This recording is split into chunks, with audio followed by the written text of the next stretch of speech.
Rob is a long-standing member of St. Paul AME Church of Raleigh, where he's worked on various committees, and he currently serves on the men's usher board. He is an avid community activist and also has sought for statewide political office. And I think he's going to continue that pursuit of statewide political office, as we're probably going to be looking at the state's next lieutenant governor. And so I present to you all Mr. Robert Wilson of Keynote address speaker. And the reason I care, and I have a great deal of love in my heart for each and every one of you, is because my brothers, I have two brothers and an adopted brother, who were in the military. Warren retired from the Air Force with 27 years.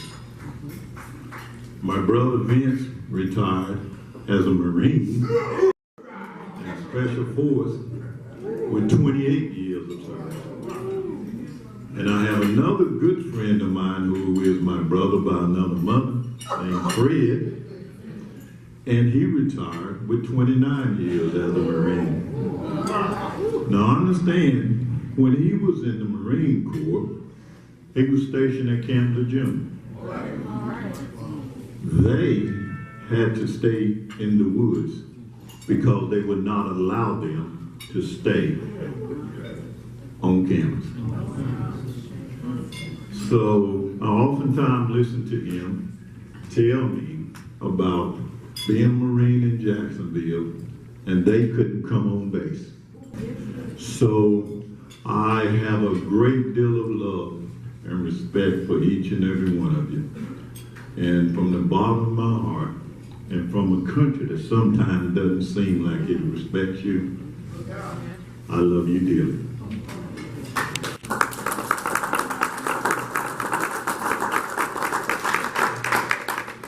So, as we journey through this maze that we call life, we sometimes have to realize that it ebbs and flows. But the one constant that will always remain true is less than 3% of this country understands what duty, honor, and country really means. These three words are embodied in you, the American soldier. You are indeed a state and national treasure, and you are to be respected and saluted for the rest of your days.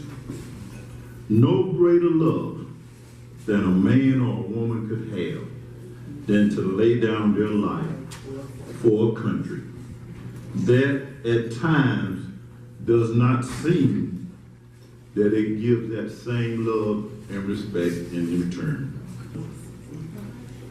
For decade after decade, many of you were either enlisted or drafted into service straight out of high school. During your military time, your job was preoccupied with the threats to America's well-being, and be it foreign or domestic. Never before and never again will a generation of young people give so much and ask for so little. That is why the current political rhetoric around race and patriotism feels especially empty and inappropriate. And never forget that one of the biggest and most pressing issues ever presented in the United States of America that almost tore this country apart was one question. And that question was, should there be such a thing in America as a black American? I worry that our country hasn't yet decided whether being a black American is foolish or are we truly citizens. You can't be both.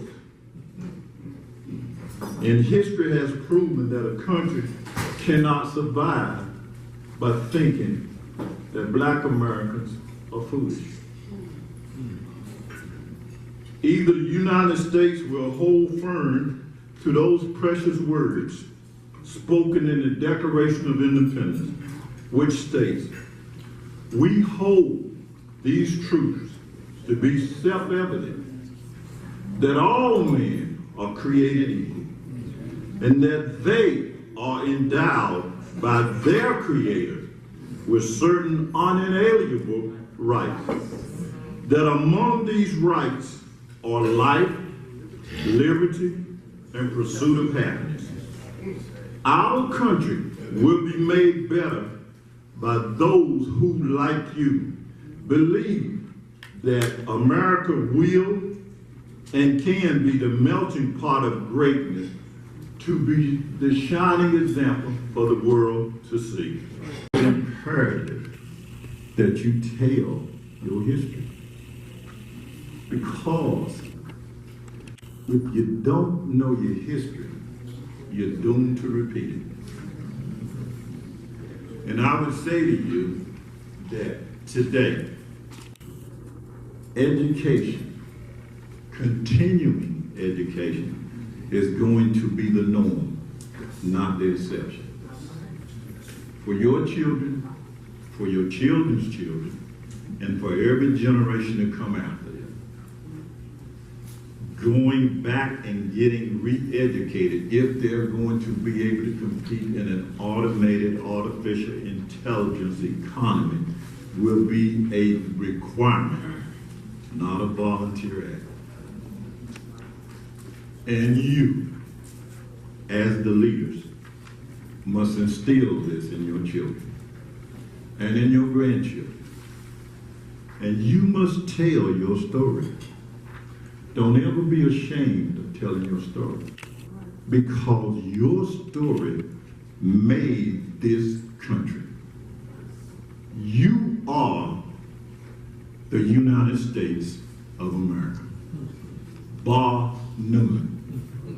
There's only been 3%.